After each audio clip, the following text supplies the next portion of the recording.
the time you get into the most trouble is when you haven't been doing something right and you fire someone and treat them like shit and they go and file a complaint. That's when you get in trouble. So if there's anything to do, it's like treat people how you want to be treated, with respect and kindness, and like give them the benefit of the doubt is truly the most important thing to do first.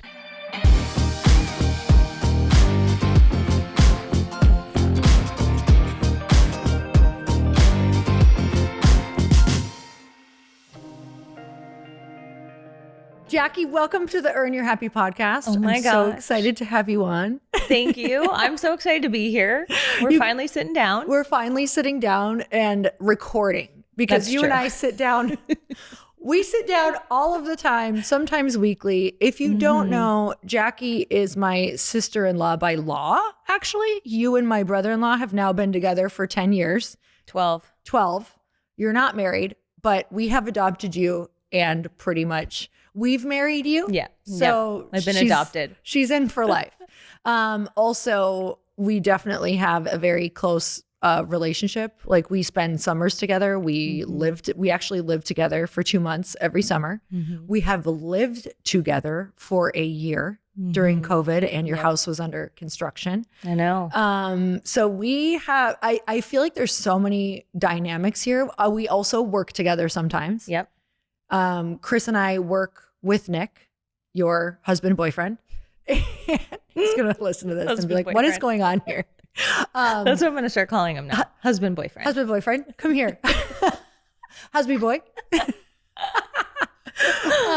So I feel like we are going to offer a lot of value, a lot of laughs, a lot of weirdness, because you and I both identify as complete weirdos and professionals. Yeah, both. You can be both. Complete professional weirdos is what I meant. I mean, that makes you easier to get along with when you're a weirdo. Really does. We're both Sagittariuses, so there's some deep love there.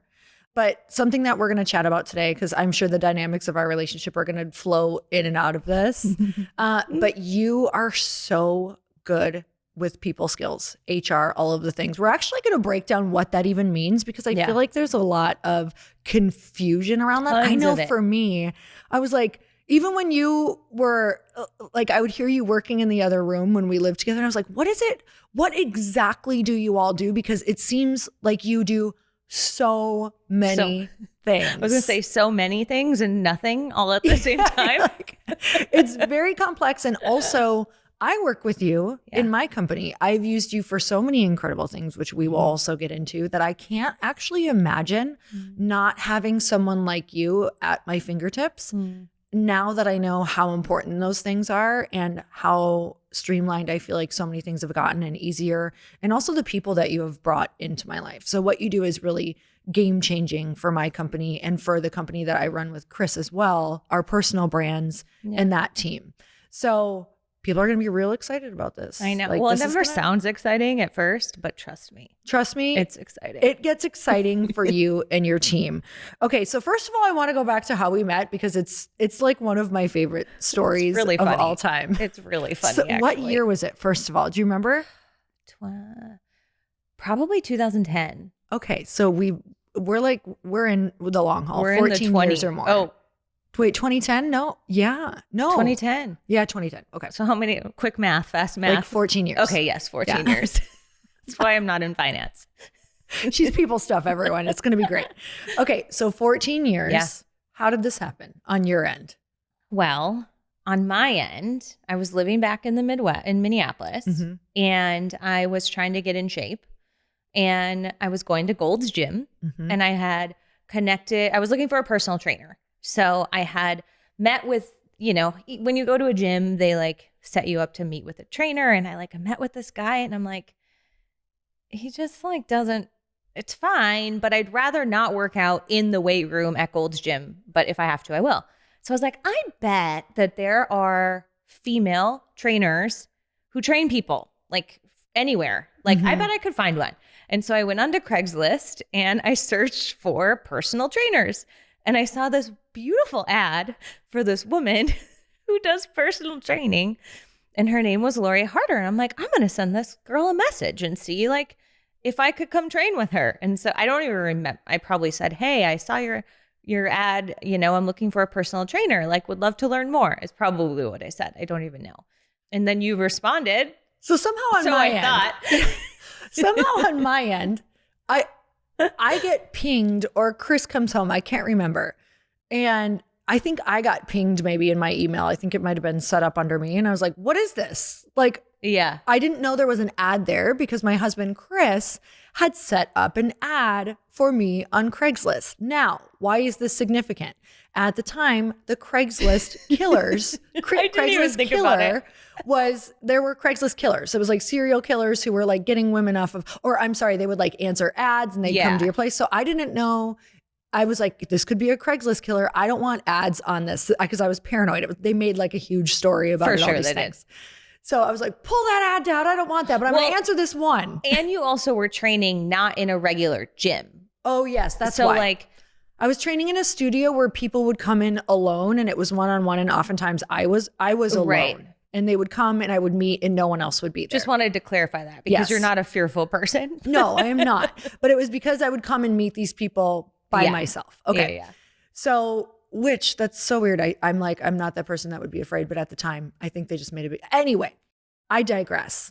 So this is before you would call a personal car to your house. Like there wasn't Uber. Like this, it was long before all of that. It was much more private back in the day. Yeah. So I tell Chris, take that ad down. We don't want any more people. So you were like my one person. I can't believe that. Who came by way. People not want to find someone like you. Of Craigslist, which is just crazy to me. Like we had that open for one day and closed it down and you found it and you're in my life now in such a huge way. So wild. Like I can't imagine if that did not happen. So anyway, we end up meeting. You come to the gym. I think immediately we probably said very weird things to each other because that's what we do. I couldn't do a lunge. Yes.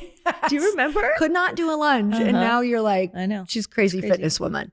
Running marathons and doing no marathons. Triathlons are never happening. Triathlons. Yes. Same thing to me. That's still crazy. So doing triathlons, doing all the things, you come down into my creepy little unfinished basement. That creepy. But it was unfinished with wires everywhere and a broken mirror. It just felt like a Midwest basement. Well, this is where we were at in life. We were used to working out in Midwest basements with broken stuff. True. Like honestly, no walls. Nothing. I don't know if you remember that. There was like zero walls. I remember a sheet covering up half of the basement. Okay, so your memory is good. I remember that. Okay, so we're painting the picture. And a broken mirror. Yep. And I only had the resistance bands. Like I don't think maybe I got weights by the time you were there. We were poor. We were broke at the time. Okay.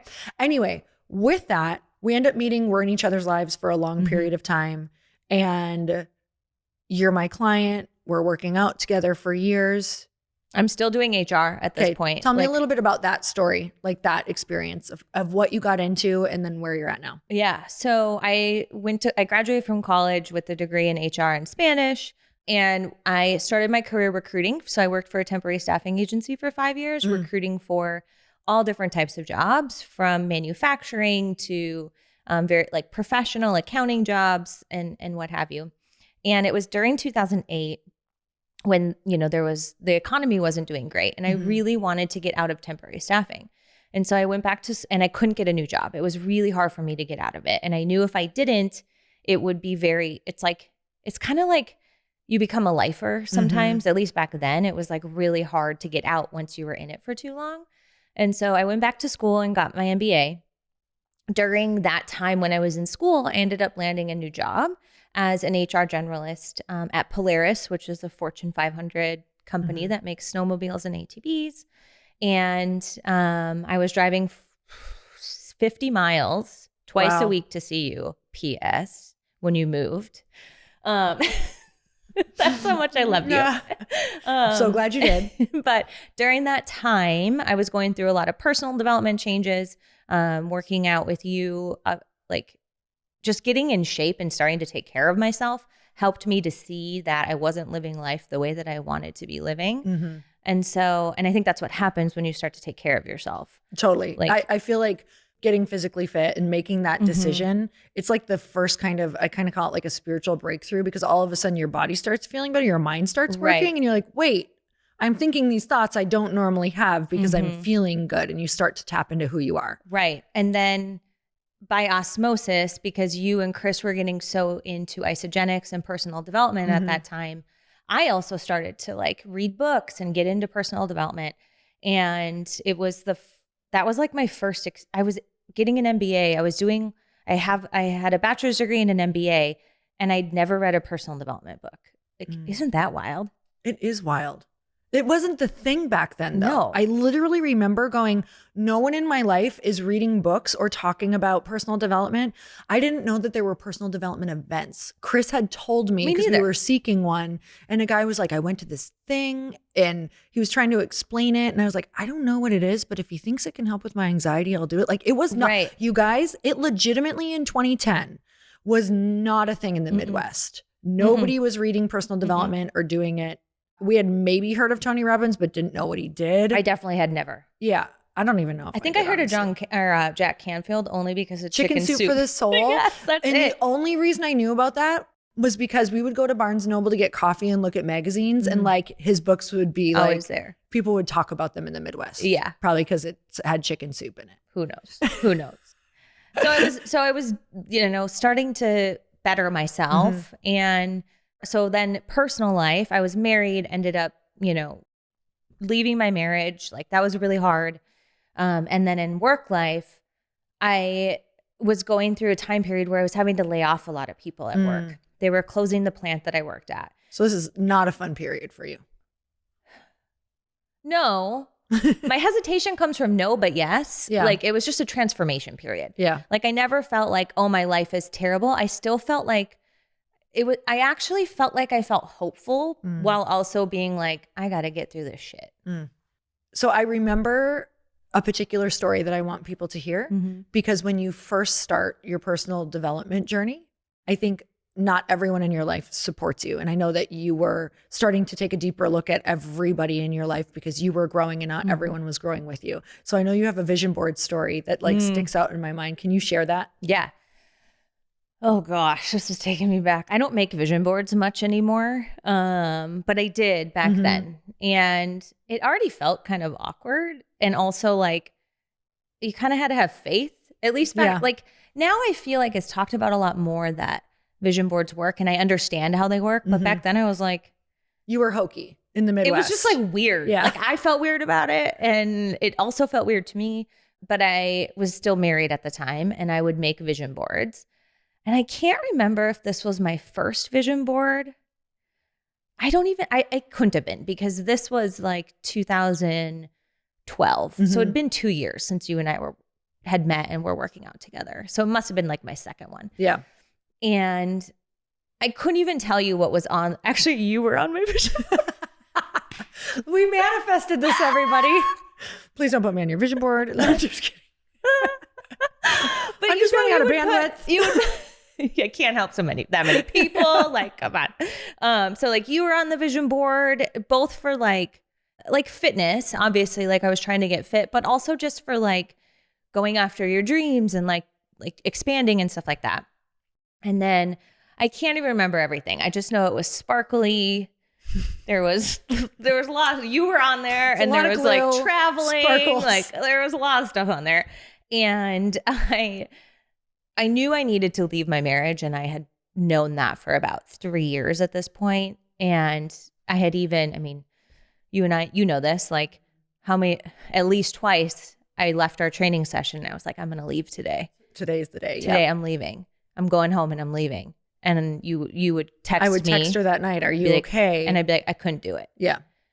And this was after I had packed up my whole car, pulled out of my driveway. And I was like, I can't do this to him. Pulled back in, unpacked my whole car, everything, and he had so no he idea. Wouldn't know. Mm-hmm. Yeah. And we ended up getting into a big fight, my ex-husband and I. And I was like, this is it. I'm leaving today. And so I packed up my vision board, and I can't remember exactly what he said anymore, but it was something like, that's never going to come true. Those people don't care about you, specifically you, that you're fake and all of these things. And that's kind of irrelevant, but also funny. So I'm being a little snarky. 14 years later, I'm like, and we're pretty consistent here. We're pretty good friends. grabbed my vision board, and my cousin, who is like my best friend and my sister, lived like 4 blocks away. And so I go to her door and I knock, and her husband, they weren't married at the time. They were, her now husband answered the door, and I have my vision board in my hand and I go, "Is Cassie here?" And I'm holding my glittery vision board. And he's like, "Cass, Jackie's here." Like, I left my marriage and I have this vision board. This is going to come true. I doubt I said that, but it's funny now looking back. That was the thing you grabbed. You were like, no, I choose this. Yeah. That was a huge definitive moment of, wow, I'm leaving. I choose this. This is the hardest thing ever, because you tried to leave multiple times. I mean, we would have like pep talks because I knew it's what you wanted. And like, that was a really challenging time. And I think people don't get to hear this part. Yeah. Where the action actually comes to, like, you actually have to go and do it. And it is scary and it is hard and you need support and you need your, you didn't even know if you had people to go to. You're like, okay, I'll go over here. Well, the thing that's interesting about that time too is like the vision board, the stuff on the vision board I don't think it actually came to life, to be honest, but it was more just like the essence of the vision board of like, your life can be different. You get to choose it, I think, is what I remember so much from that moment. So there you are. You are completely turning your life around, because things actually went pretty quickly, I felt like, after that. In the grand scheme. So you're working with these other big companies still. Yep. So I'm still full-time working at Polaris, in a generalist. I did recruiting and other HR work and laying people off. And we laid off people for 2 years, and it was just like really hard. Yeah. Laying people off never gets easier. And in that moment, or during that time period, I just like felt like something was missing. Like I did everything you're supposed to do. I went to school, I got a job, I bought a house, I got married, and like I just felt like I wanted to like throw it all away a little bit. And that's what I did, and started building. I started like just chasing a new dream. And so it was actually my first time that I became an entrepreneur. So I decided to quit my job because I was in the middle of filing bankruptcy and foreclosing on my house. After the divorce. Marriage. Yeah, after the divorce. And I was like, okay, I'm not happy in my job. Why don't I at least just try to do something on my own? Worst case scenario is I have to move in with my parents, which might have to happen anyways. So like, just try it. Did being in the company of people who were kind of going off on their own and doing their own thing help that? Yes. Okay. So that was an important piece of the puzzle. It's like, go get around people who you see doing what you want to do. Or maybe that thought wouldn't have come in your mind, right? It never would have. Okay. For sure. It was definitely my environment. Okay. It was my environment. And it was also like seeing people make it. Yeah. Helped a ton. And so did that. I took over your gym. I got certified as a trainer, did fitness for like a year and a half. I had moved away and Jackie took over my gym and my clients. Yep. Yeah. Really, really loved that until I realized I didn't want my hobby to be my job. Yeah, totally. It kind of took the fun out. Like, I don't know. It was great for when it was. Yep. And then you and Chris moved to LA. I was dating Nick at this point, long distance. And I was like, I'm going to move to LA too. And so ended up moving out there with my friend. And I got out there and I had a network marketing business. And so I had to meet people. So I started working part-time at Lululemon. And working there actually was a moment. Their culture is very, very strong in that they blend personal development into like running a business. And when you're a manager at a Lululemon store, you're kind of like running your own P&L. You're like running a little business unit. Obviously you have a lot of support from the brand, but you kind of get a little flavor of what it's like to run a business. And it was great. And then I just remember thinking, I don't want to do retail forever. I think I want to get back into HR. Like now that I know how you can blend personal development into like a culture, I was like, maybe this could be for me. And so that's when I decided, okay, I'm not going back to a regular corporate job. Let me try working in startups. And so that's when I started working in startups in LA. Which is no joke. Yeah. Can you name drop some of the startups that you've done? I mean, all of them, the companies I worked at full time have all been acquired, so they're not around anymore. But the first company was acquired means bought. Like they were companies that were successful and ended up being bought by other companies. Okay. So the first company I went to, it was called Managed by Q. It was essentially a marketplace for figuring out office operations. I'll leave it at that. Yeah. But it was acquired by WeWork.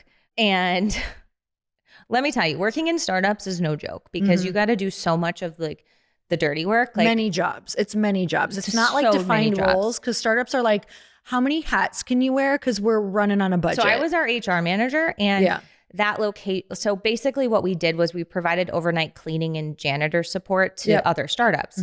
So like I've cleaned the office of MeUndies, of Headspace, of like, I had to go clean offices like a lot, you know? Startup life. Exactly. It's a startup life.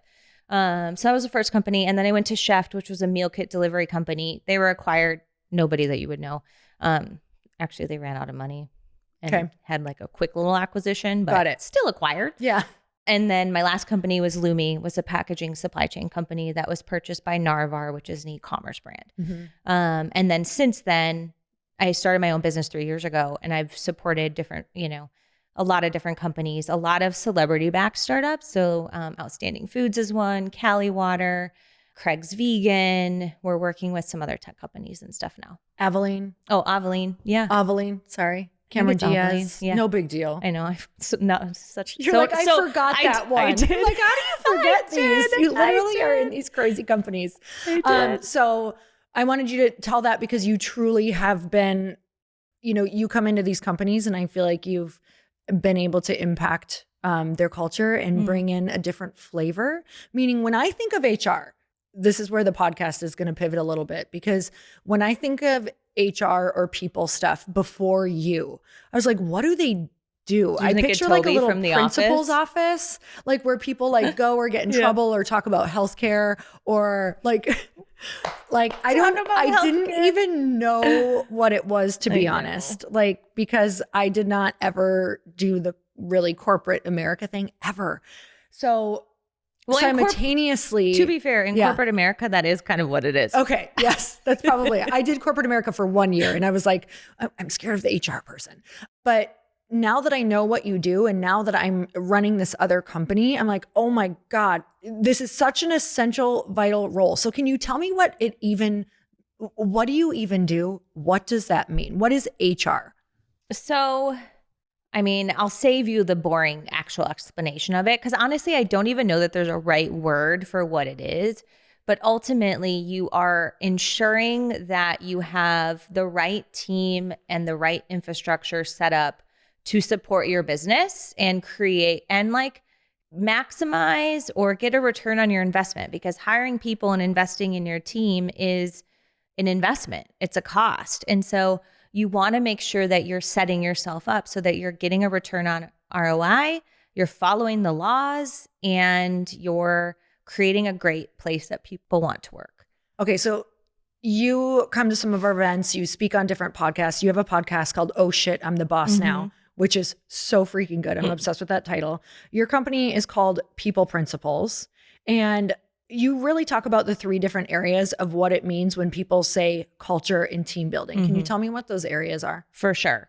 Something I've noticed over the last, for a long time, but I go to these events, these entrepreneurship events, and always somewhere, somehow in the course of the day or the events, something about building a team comes up. And you'll hear successful entrepreneurs and thought leaders say, it's so important you have the right team and you do you have a strong team. And like they hammer home like the fact and scare you to death that you have to do this well, otherwise you're going to fail. But nobody ever really tells you what that means. Do it well. Yeah. Yeah. So you're just like, great, I'm freaked out, but now I don't know what to do. And it drives me insane. And so what that means is, to me, there's 3 things as an entrepreneur that you should think about when you're thinking of this. The first is you need to become a good people leader. You need to develop leadership skills. And if you're at these events, you're already working on your leadership skills. And so kudos to you, but that's not enough. There are actual skills that you need to learn how to be a boss, like people management skills, like learning how to delegate, learning how to make decisions, learning, those types of things you don't really get taught in personal development books.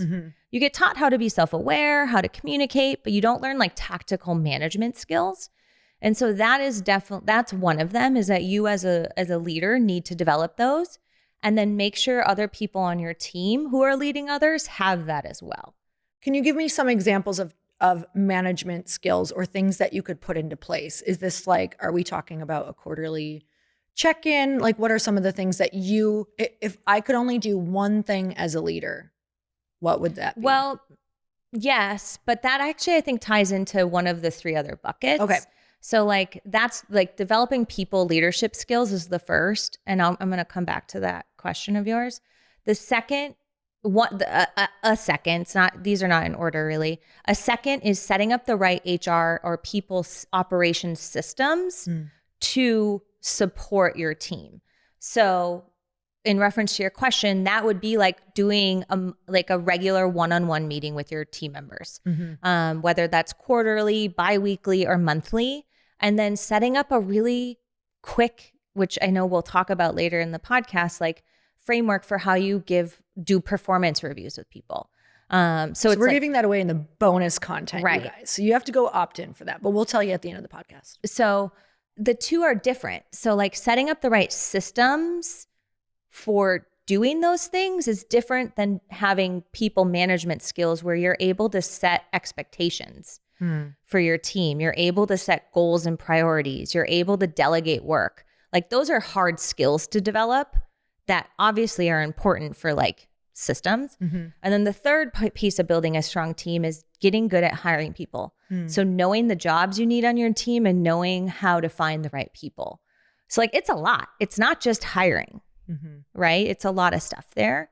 And the people systems also includes making sure you're following the law. There's compliance stuff to that. So it's like a lot of different things. So that's something that really freaks people out. And I know you're in the same rooms that I am at some of the entrepreneur events and masterminds, even the masterminds that we have. And there's a lot of people who actually are stunting themselves and not getting started because they're so afraid. And I know that you are someone who your style of working with you, whether that's through an online course or whether it's someone hires you personally to work with them, you have taken away so much of the fear around that. It's like, yeah, you have to make sure you're doing this, but let's also be reasonable because you need to start a business and here's the ultimate repercussions and here's what you don't have to worry about. Right. So what are some of the things around that you can tell someone if they're freaked out right now around getting started? What should they just make sure of to start, or where can they go? Well, first, there's far less rules than you think. Yeah. Like much less rules than you actually think. And there's no higher power watching out to see if you do something right, or wrong. The way you get in trouble is if there's a complaint or something filed against you. So it's like you want to do everything right. So if in the future date you get investigated, you can prove that you did what you said you were doing. Right. So I know that's not an answer to your question, but hopefully it helps you feel a little bit less scared that there's far less rules than you think. And you can just get started and figure it out as you go. And I would say the things that are the most critical to do right is just to treat people well with respect, give them feedback, because the time you get into the most trouble is when you haven't been doing something right and you fire someone and treat them like shit and they go and file a complaint. That's when you get in trouble. So if there's anything to do, it's treat people how you want to be treated with respect and kindness, and give them the benefit of the doubt is truly the most important thing to do first. But I know that doesn't totally answer your question. I would say making sure that I huff because there's so many things depending on your business, but at least getting familiar with the laws where you're employing people. I think one of the biggest mistakes that people make is they don't realize that you have to follow the laws where your employees are doing their work. They think it's where your business is located. So just getting clear on what the overtime laws are, the minimum wage laws are, required paid time off laws are. Get familiar with what those things are. For where they are located, not where the business located. is. Correct. Okay, that's huge. And you also offer a service to people, correct? Where they could talk to you and ask you questions monthly. Okay. Yes. So this is huge, you guys. So if you're feeling overwhelmed at all right now, because there's a lot, which we're going to break it down. There are so many services that you can do where you don't have to hire a full-time team member. Right. This is one of the reasons I wanted to have you on, because you have a service where essentially I do this service where I get to ping you and ask you different questions as they come up monthly. Like if I have a question on hiring, or if I have to let someone go, can I pass this email by you to make sure that I'm saying it correctly and covering my bases? Like, how good would that feel to know that you have this, where every step of the way I can ask you a question like, hey, this is coming up. What should I do? I've never encountered this. And every time I ask you, you've encountered it. It doesn't matter what it is, because you've worked in so many different landscapes. I'm like, oh my gosh, incredible to have this sense of peace when I'm doing it, that even though the result, this stuff is not typically fun, even though sometimes the result is not super fun, I know that I have an extra set of eyes that says, this is how these companies are handling this, or this is how you can approach this. Yeah. So we're going to talk all about how you can be a part of that. We'll let you know at the end. But that's one of the biggest reasons I wanted to have you on, is to tell people who are listening, there are resources that are they're not expensive, that you can tap into in order to feel like you have that extra backing with every step that you take.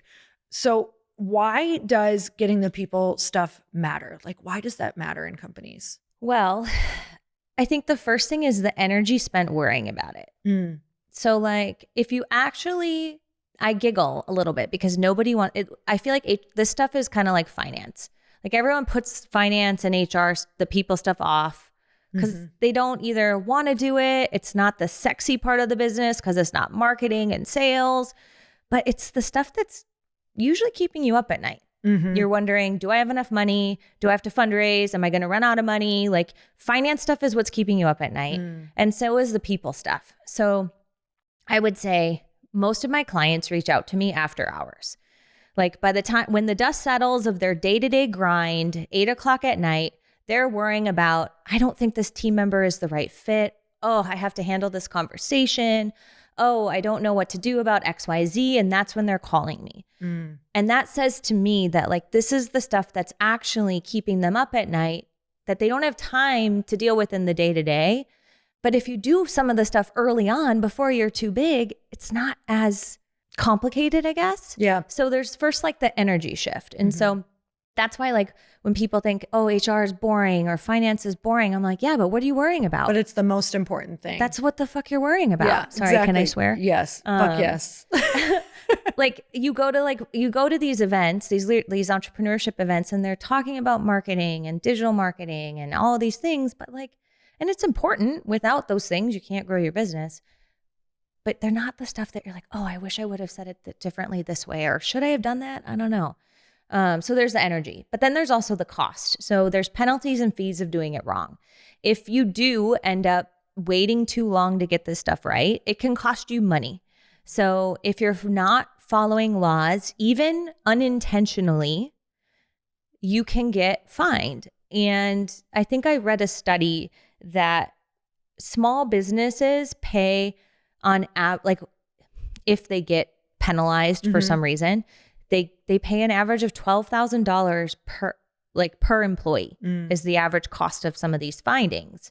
There's other things that can happen, lawsuits and stuff like that, which obviously cost more. So like there's the cost of like the penalties and fines of not doing it right.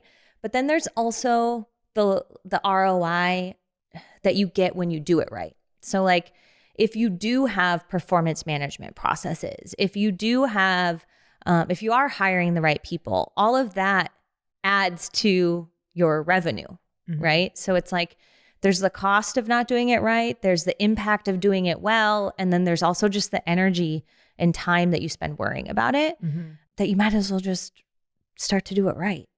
And what I've learned from you is that I don't have to do it all at once, and that it can kind of start small in the beginning. And it's like implementing things that you can see are a need from the beginning. For me, I knew that I had a weakness in hiring. I was not great with it. Chris had always hired for our other company.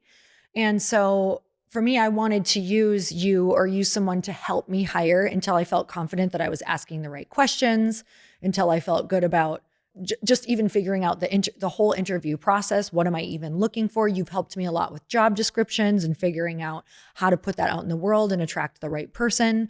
So it's kind of like I learned as I went. So you don't have to feel totally overwhelmed in the beginning. It's like as problems arise, getting the right answers from the right people is huge, not just guessing through it.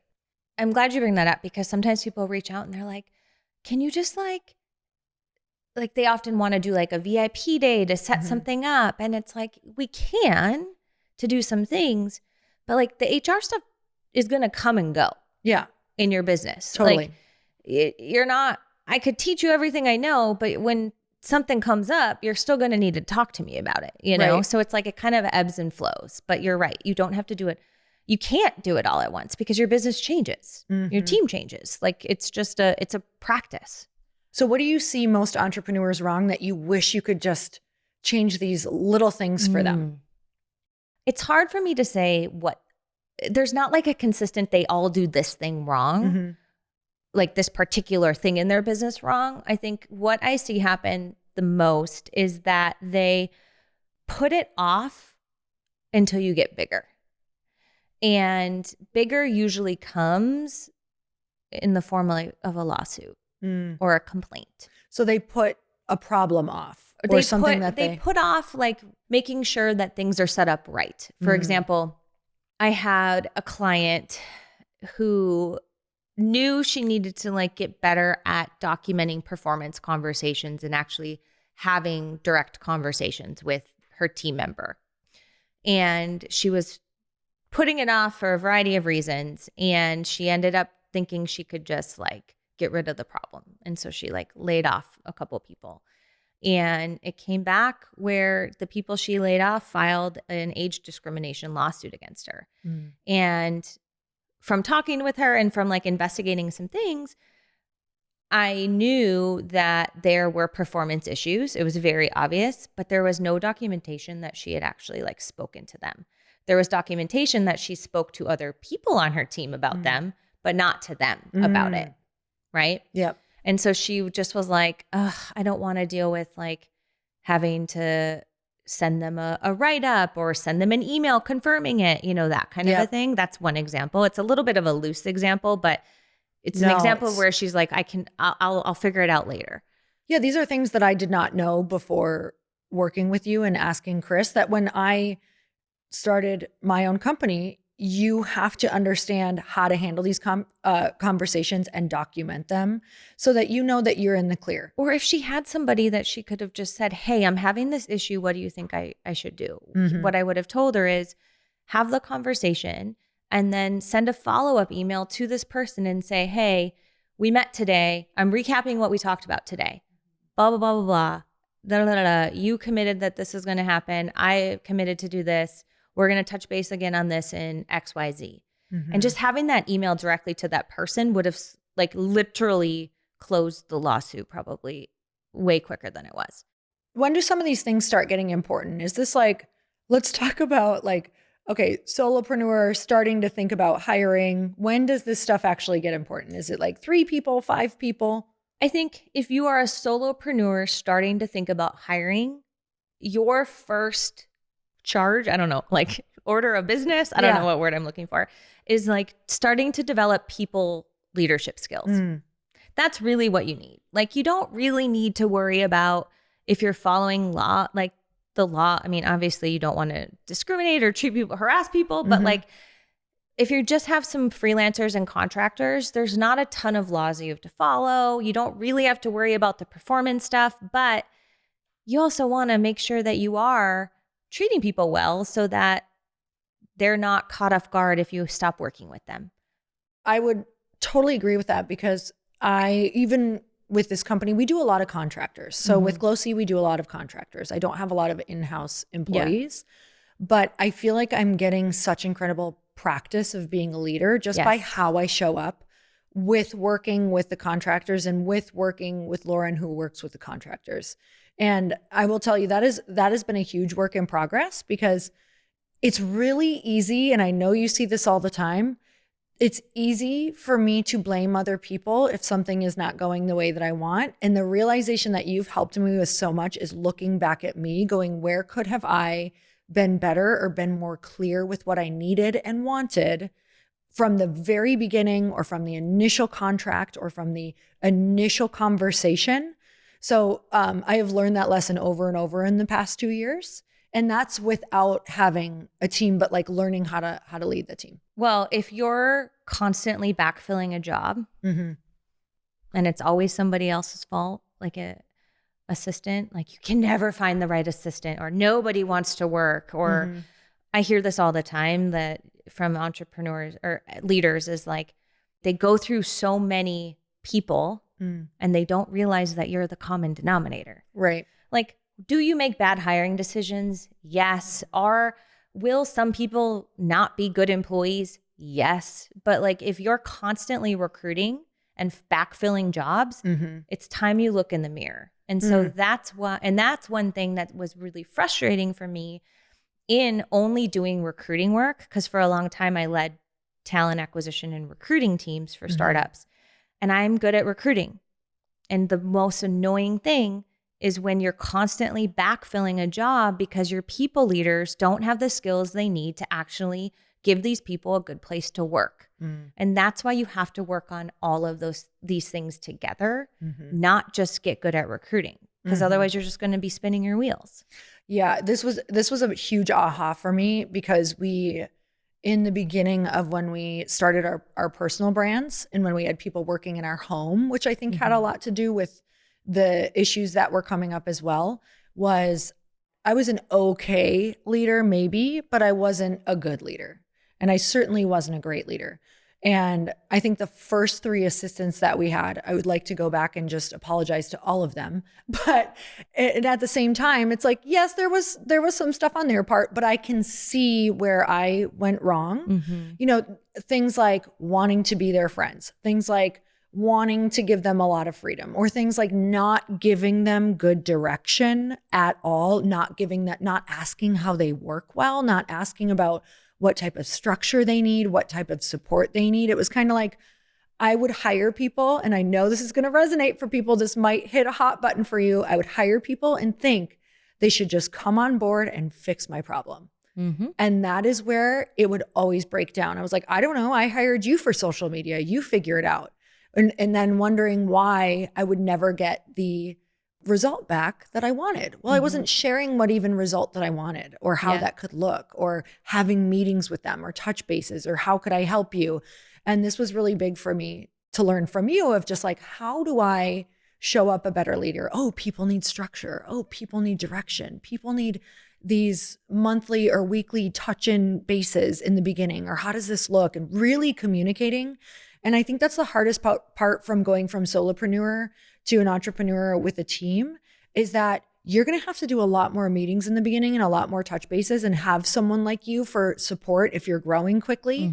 Have something like you, have a program where you can, if you don't know and it's your weakness, to have someone on your team who can help them get structured and know what they're supposed to be doing, and have these check-ins. I actually have a referral for a great Manager 101 course that I'll share with leaders. It's not mine, because I love that you're saying that you've learned so much from me. If I'm being honest, I don't feel like I'm the best at teaching manager skills. Yeah. But I have a lot of resources I pull in and learn from. And her name is Ashley Hurd, actually. She is a former HR director and general counsel. So she has the employment law background and this. And I met her on TikTok, of all places. It's where we're meeting everyone now. I know. And her handle is Manager Method. And she has a Manager 101 course that are like short form videos, kind of like TikTok videos, to teach you how to have the conversation if somebody comes to you with a hard thing, or how to actually delegate, like all of like the actual manager skills she teaches, which I think is so critical, especially if you're a solopreneur starting to like have people you need to do stuff to, like learning some of these skills. Yep. So it's managermethod.com. It's her Manager 101 course. And we'll put it in the show notes. Yeah. And I think if you use Jackie, you get like 15% off or something. Awesome. But it's like, that is what you need. You could go read a book on personal development and leadership all you want, but a lot of those books lack the practical manager tips. Right. Like the things that actually come up. You can learn the ideas, but you're not going to learn how to integrate. Right. They'll teach you the theory, but like she like really breaks it down in a practical way. So tell me about your HR service and exactly what that does and who it's for. Yeah.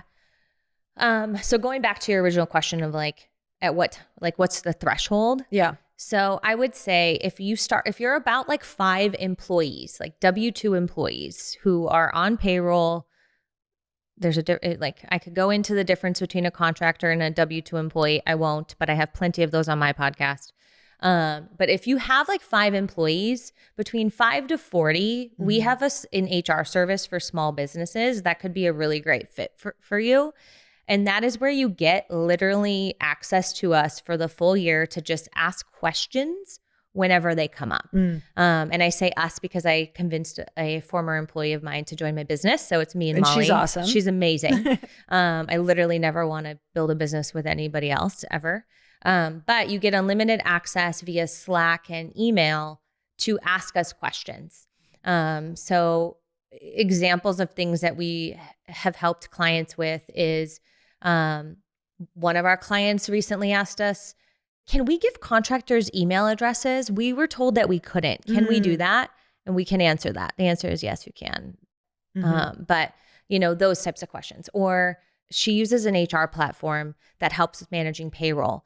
And you'll get notices in the mail like, hey, your state unemployment insurance has gone up in Florida. You need to update this. And she's like, can you help me figure out where to find this and like where I need to update it? And we help her do that. Or she had another client had an employee that wanted to move to Mexico and wanted to retain an employee. And she's like, can we do that? And so we answer those questions. So it's like those things that come up. Yes. And we guarantee that we'll answer them within 2 hours, because when you have a question, it's usually pretty urgent. There's like, speaking from experience, when I reach out to an employment attorney, if they wait 4 days to reach out to me, I'm like panicking, right? Yeah, totally. So it's like we answer within 2 hours. And then we also have a way that if you actually need tactical implementation of a handbook or something like that, that you can work with us on a discounted hourly rate as well. These are all things that when I am building my business, you can get caught up in them, or they go exactly where you said. They go to my to-do list for after work that I look at and I'm too exhausted to deal with it. And then it rolls over and over and keeps me up at night. And I'm like, oh my gosh, it makes me, the big thing that's happening on Teams is that it makes the team member who is asking the question or who needs something feel unimportant because it keeps getting pushed under the rug. Totally. There's that. Or the other common mistake I see small business, and this is like, once you get to like 5 to 10 employees, this is when I see this happens. You think that this stuff is all just admin stuff that anyone can do. So you task it to your EA, or you think your accountant is going to keep you like compliant. And I can't even tell you how many times accountants are very important, but they're never trained on HR stuff. So like I have one client of mine, I started working with her and I did an HR audit with her, and she was paying her clients her employees incorrectly. In California, you have to pay people at least at the time of this recording, like $68,000 to consider them on salary. A year. A year. And she was way underpaying them and completely out of violation of some wage and hour laws. And so when I told her, I'm like, hey, we either have to increase their salary to this, or we have to start paying them an hourly wage, which is probably what they actually should be paid anyways. And she's like, why didn't my accountant catch this? I'm like, because your accountant's not an HR person. Right. Totally. Yeah. And these things are happening all the time that can turn into bigger things later. That I'm like, I just don't really have fear around things because I feel pretty clear on getting all of my questions answered a lot. The risk is always going to be there. Right. Always. No matter what. My job no matter if you have someone or not. And having you doesn't make everyone in the clear. No. And I also am not a black and white HR person. Like I'm going to tell you your risk so that you know and can make an educated decision based on that information. Like sometimes people come to me and I'm like, well, this probably is pretty risky. And they're like, I don't care. I'm going to do it anyways. I'm like, okay, well, power to you. Risky. Yeah. Now you know. At least you're not going to be blindsided if what I think could happen happens. Right. Exactly. And that's another thing that I love about you is that you're going to tell me both sides and you're like, look, some people are doing it, but they can also get caught and this is what could happen, or not caught, but fined, or whatever this could look like.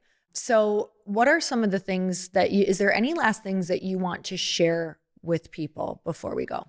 I would just say, I look at this part of the business as like a practice. Like you just get better at it and you just keep trying. And like, if you make a hire and it doesn't work out, learn from it and try better and get better. I think sometimes people will they'll hire someone, it won't be the right fit, or they'll make a big mistake and they get so jaded that they don't want to do it again and it stunts their growth. And like, look at it as a practice. And I think you'll feel at more ease with it. I love that, because this is the part of the business that when I started learning about it, I was like, this is not why I got into business and I actually don't like it. And now I view it as this is the opportunity for growth in your business. If you can grow here, you will grow the business. If you can grow yourself enough to help grow people and fall a little bit in love with this in a real messed up way, like fall in love with this part. Yeah. I have just noticed how much my people will go to bat for the company, for myself, for the team culture. And it is so worth the time that you invest into it. It's so worth it. That's why I wanted to have this podcast, is because this stuff matters. It's a big deal. It's what will actually scale your company and keep retention, because there's nothing worse than constantly having a revolving door in your company when you can have a company that really does feel like a family vibe. If that's what you want, it feels really good. So I'm so excited that you came on. Thank you so much. Again, you guys have to go listen to the podcast. If there's certain things, she does have it titled really well so that you can get some questions answered within the title on, if you go to Oh Shit, I'm the Boss Now. But you also have a freebie you're giving away to everybody. What is that? Well, there's two things. So if you're listening to the show and you have, a smaller team, you don't really have a ton of employees, and you just want to like make sure you're starting to understand what's needed for when you do scale, we do have a free compliance checklist that I'm so proud of. So you can go over to peopleprinciples.co, and right on the homepage, you'll see compliance checklist, and that'll walk you through a lot of the compliance stuff and some of the best practice stuff that we talked about. But if you've been listening and you're like, oh shit, I need someone to come in and do a deep dive on this, or like, I feel like I might be doing some of these things wrong, or like, I'm really ready to get it right.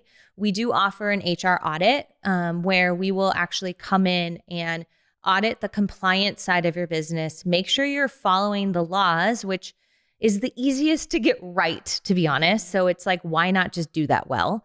And so we'll do that. And then we'll look through some of the things you're doing in your business and offer the 3 best next things to implement. So best practices, whether that's a performance review, a handbook, we'll tell you what would be the most important based on your business and help you do that.